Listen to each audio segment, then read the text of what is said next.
halalyam Yahawah, bahasham Yahawashi, bahasham Rakha Qudash. Double honor to the apostles and elders of Great Millstone that rule well, and labor in the word and doctrine. Shalom and in peace. May that be unto the elect of the nation of Israel. Now, forgive me if I sound a bit drowsy, if I'm a bit quieter than usual, if I don't have the same sort of energy that I'd usually sort of project out when I'm doing a video. As you can see, it's 3:30 a.m. The Spirit's on me to go into this video. Lord willing, just a quick one. I don't anticipate it being longer than 10 or really 5. I just want to hit a key point. Isaiah 6, and we speak of it all the time. Isaiah 16:21. Thy people also shall be all righteous. They shall inherit the land forever, the branch of my planting, the work of my hands, that I may be glorified. So think about it, man. Every single Israelite, going down from the most sincere, bugged out Jake, or sincere, not bugged out but still in the flesh, to the grimiest, ninjaest, just reprobate, despicable, disgusting Jake, that hates his own people, tries to kill his own people through one means or another. Even that Jake will be righteous. Even that Jake will have people under him, that he ministers to, if you like. But ultimately they will minister unto him. And that is the kingdom. Everything that we fell short in on this side will be remedied and will be raised up back to that state of the sons of God.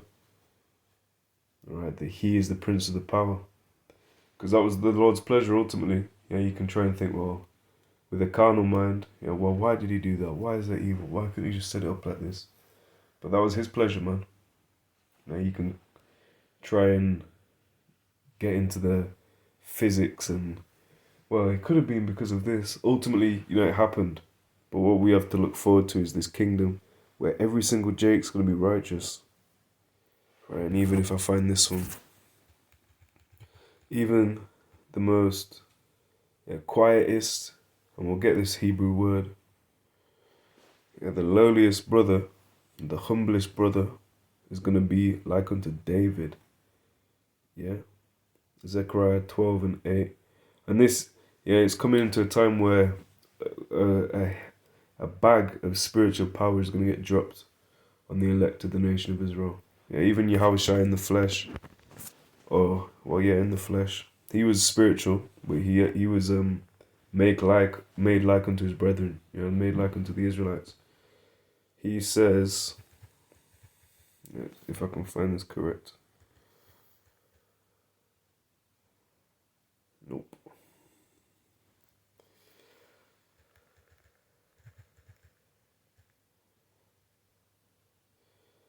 Right, so this is Matthew 26 and 52. Then said Yahawashi unto him, put up again thy sword into his place, for all they that take the sword shall perish with the sword.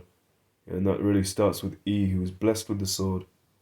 If you go into many places, Genesis 27:40 on down, already start 38 on down. Revelation 6:4, I believe it is, talking about that red horse, and he that sat thereupon, who took peace from the earth. He was given the sword, Romans 13, ETT. He was given the sword, and he beareth it not in vain.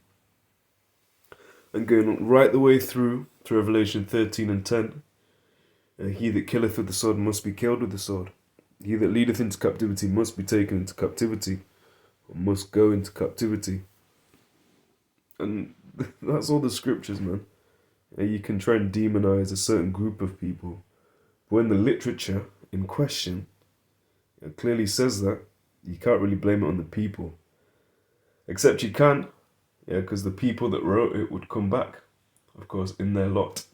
Well, that's another issue, another video in itself, as we would say. So Matthew 26:52, then said Yahawashi unto him, put up again thy sword into his place, for all they that take the sword shall perish with the sword. Thinkest thou that I cannot now pray to my Father, and he shall presently give me more than 12 legions of angels? That's Jake gonna talk about flexing. Oh well, I could call this guy and get a little strap. What did Yahawashi say? Do you not think that I can pray to my Father and He should give me more than 12 legions of angels, bro? Never mind your little pew pew. Yeah, you little. That's completely.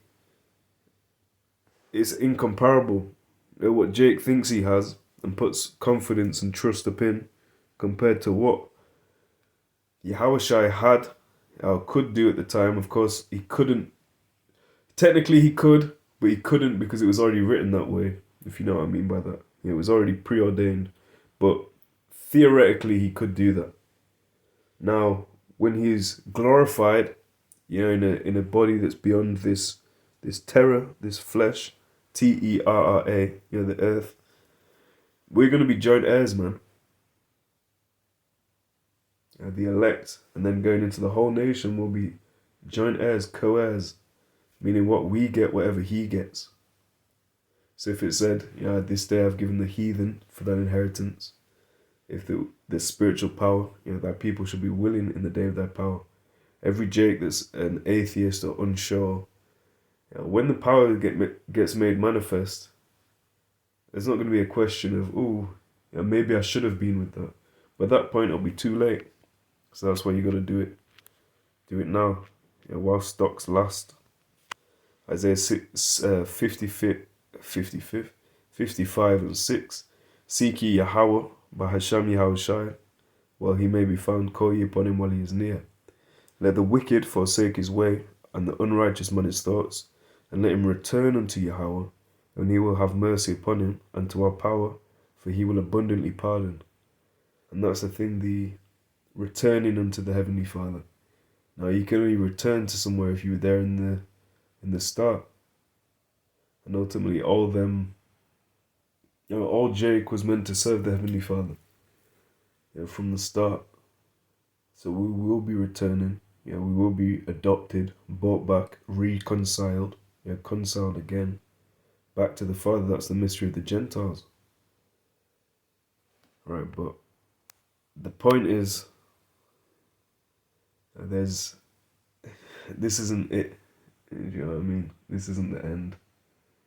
And the Spirit was on me just to go into a certain verse or two. So we'll call it there. I pray it was edifying. On to the next one, Lord willing, all praises to Yahawah, bahasham Yahawashi, bahasham Shalom.